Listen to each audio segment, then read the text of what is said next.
Survei Litbang Kompas menunjukkan, sebanyak 63,7% responden menyetujui adanya aturan yang membatasi praktik politik dinasti.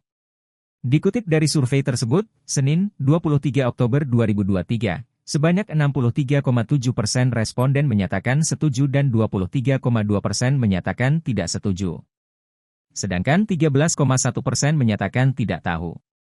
Separuh lebih responden, 63,7%, menyatakan setuju dengan adanya aturan tersebut, kata peneliti Litbang Kompas Yohan Wahyu, Senin. Kendati begitu, survei juga menunjukkan suara publik yang terbelah ketika ditanya apakah larangan tersebut sebagai bentuk membatasi hak politik orang lain.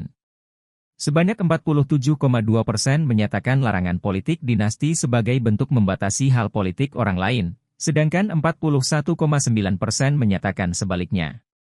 Sementara 10,9% lainnya menyatakan tidak tahu.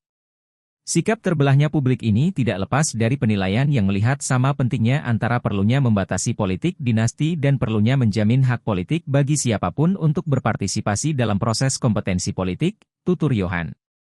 Di lain sisi, 53% responden menyatakan tidak setuju dengan praktik politik dinasti.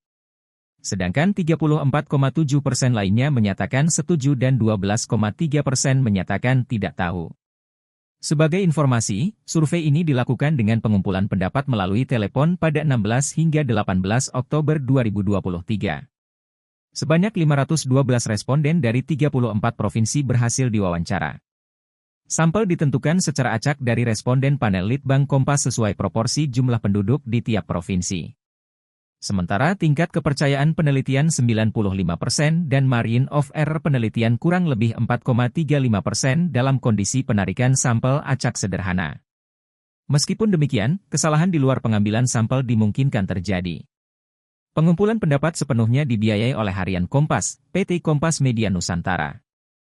Download Tribun X sekarang, menghadirkan lokal menjadi Indonesia.